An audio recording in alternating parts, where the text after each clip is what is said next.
If you are trying to create content to gain visibility, there's one thing that I've learned over the last 10 years of doing SEO, which might be valuable for you on your organic visibility journey to acquiring traffic for your website or your business. Hi, my name is Jason. I have been doing SEO for 10 years.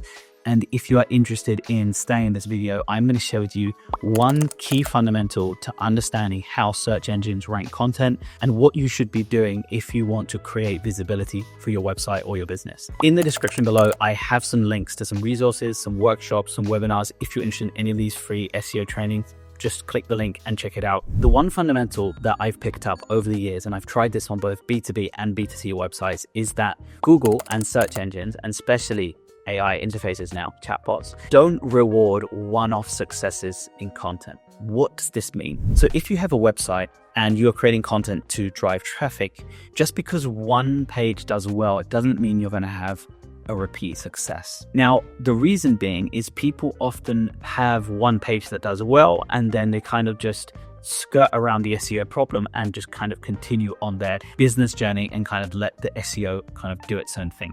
Now, we know in many other videos that I've shared on this channel that you need much more than just content. You need performance, you need domain authority, you need technical expertise, you need content clusters, you need to semantically link your site. There are many other implications to SEO being successful. There's one fundamental that repeats itself over and over again on the websites that I get to work with, and obviously on my own websites, and that is content clustering. Now, when you want to rank in a conversation, think about it like a party. When you turn up at a party and there is lots of people and there are different groups of people having conversations, if you want to get to know everybody in the party, you're probably gonna have to stay around. You're gonna have to be the unlucky person who stays till 6 a.m. and talks to everybody. But the reality is, the best chance you have of building maybe a relationship or meeting somebody at a party is to consolidate yourself in one or two groups. Search engines are exactly the same, and this is done via content clustering. The technical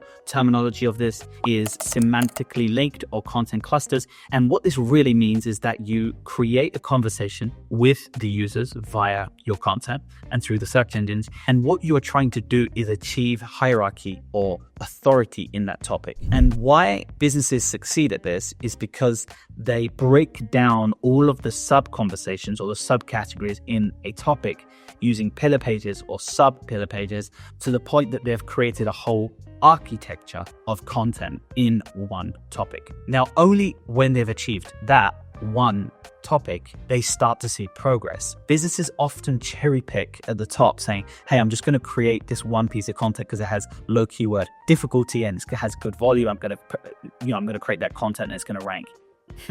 Sure enough, it doesn't. Why? Because it's not part of an ecosystem. Google and search engines and AI are looking for many signals to know that you are worth their vote of confidence. So create content in an organized fashion, and especially because we're in 2025 and in the AI search mode era, it's very important that you align your content with the buyer journey. But think about your content cluster as a hierarchy. Choose your topics wisely and make sure they are all consolidated under a key topic that you want to rank for.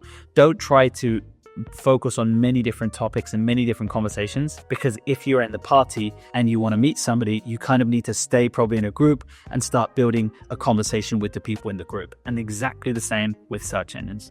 So when you are approaching content, when you're approaching optimizing your website, when you are thinking about SEO and organic visibility, think about content clusters and think about them being a structured approach to achieving organic visibility. As we all know, traffic is the new gold. And when it comes to SEO, it's exactly the same.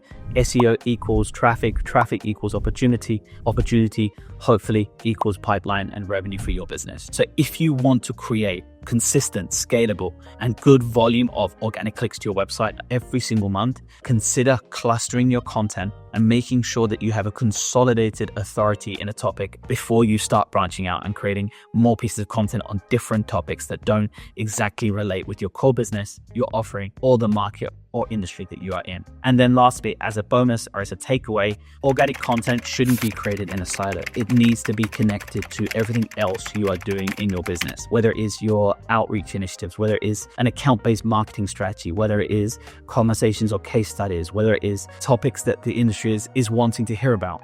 Connect it with what is current. Don't create content in a silo, and make sure that you are talking to your buyer persona and you are connecting your content to the next step in the buyer journey. Content in a silo generally does very poor. Content that is created with the buyer journey mindset generally does very well. So if you found this video interesting, don't forget to subscribe, like, and I'll drop some links here in the description where I will share some resources and hopefully some takeaways for you to consider creating content in clusters in an organized fashion that will help you drive long-term organic visibility and success to your website. Thanks. I'll see you in the next video.